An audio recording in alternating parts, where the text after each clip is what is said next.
Sugar Ray Robinson destroyed every man he loved. There is a moment, a brief and brutal flash, when Sugar Ray Robinson would look at the man across from him.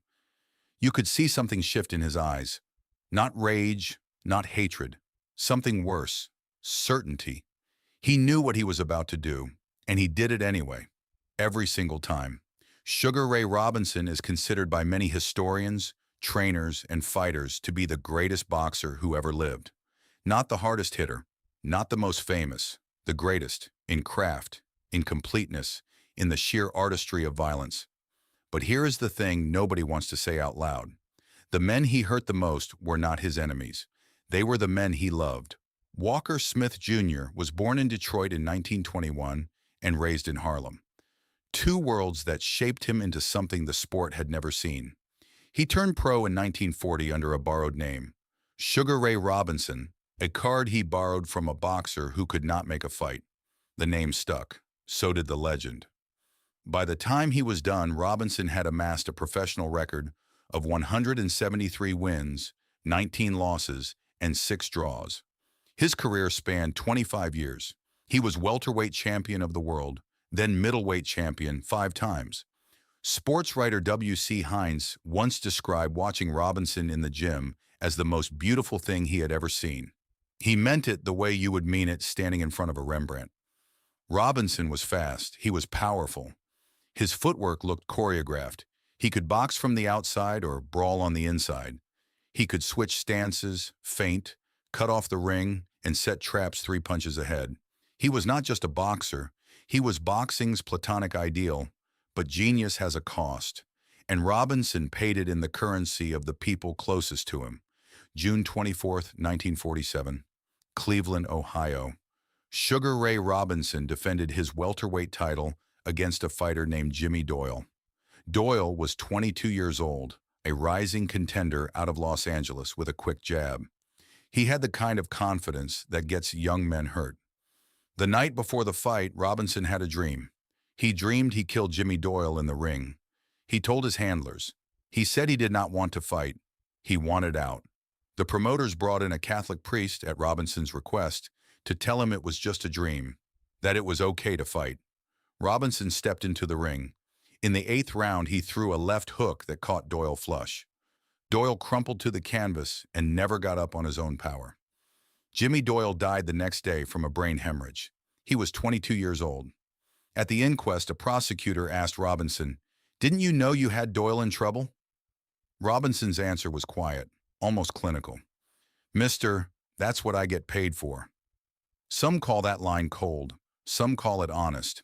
Some say it was a man hiding behind professional detachment, actually feeling what he had done was too much to carry. Robinson donated his entire purse from the Doyle fight to Jimmy's mother. He never talked about the dream again. Not publicly. Those who knew him said Robinson was never quite the same after Cleveland.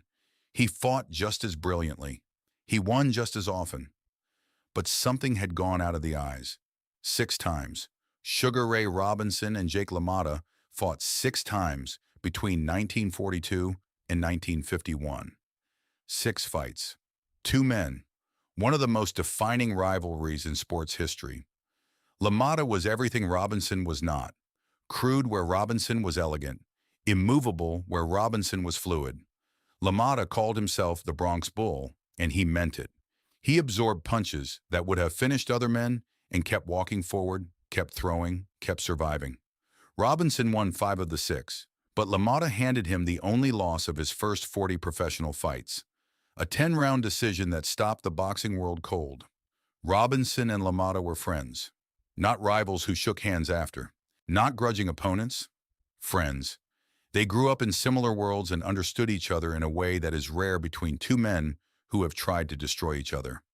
Their 6th fight was on February 14th, 1951, Valentine's Day. It is called the St. Valentine's Day Massacre. LaMotta was champion.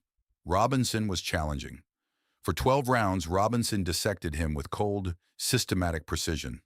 By the 13th, LaMotta was standing against the ropes, barely throwing, too proud to fall. The referee stopped it.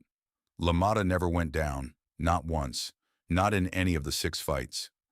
After the fight, Robinson reportedly said, "I hit him so many times and he wouldn't go down. I never want to fight a man like that again." Those who were there said his voice carried something that was not satisfaction. It was something closer to grief. Robinson moved through the world with a court around him. Trainers, managers, sparring partners, friends, hangers-on. He bought businesses in Harlem to employ people from his community. He drove a flamingo pink Cadillac. He wore custom suits. He was generous to a fault. Some say beyond a fault. His trainer and surrogate father figure, George Gainford, shaped Robinson's career from the beginning. Their relationship was complicated, equal parts mentor and controller, protector and profiteer. Gainford believed in Robinson before the world did. He also took a substantial cut of everything Robinson made. Robinson enabled it for years, not because he was naive. Robinson was anything but naive. The relationship meant something to him that money could not replace. When they eventually fell out, Robinson said almost nothing about it publicly. That was his way. The men Robinson loved, he gave everything. His time, his loyalty, his money. What he could never fully give was the part of himself that he left in every ring, on every canvas, in the face of every man he hit. That part he kept, or maybe lost, piece by piece, fight by fight. By 1951, Robinson was already at the top of the sport. He decided to take his show to Europe, a run of fights across the continent, ending in a middleweight title bout against Randolph Turpin in London. Turpin was 23, undefeated, and fighting at home in front of a roaring British crowd. Robinson lost. Clearly, convincingly. The rematch came 64 days later. Robinson was losing on points going into the final rounds. Then, with his eye cut and blood flowing, he threw a combination that sent Turpin down. The fight was stopped. Robinson had won. But the desperation of those final rounds revealed something the public had only begun to notice. He was starting to need the violence more than the violence needed him. He came back from retirement twice, then 3 times, then more. Each time, he was a diminished version. Each time, the men he fought, younger and fresher, gave back to him what he had spent decades giving to others. Robinson fought his last professional bout in 1965. He was 44 years old. He lost.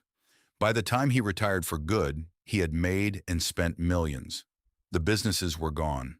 The entourage had moved on. The Cadillac was a memory. He later developed Alzheimer's disease. The man whose mind had worked like a chess grandmaster during combat, 3 steps ahead of every opponent, watched that mind slowly dissolve. His wife Millie cared for him in his final years. He died in 1989.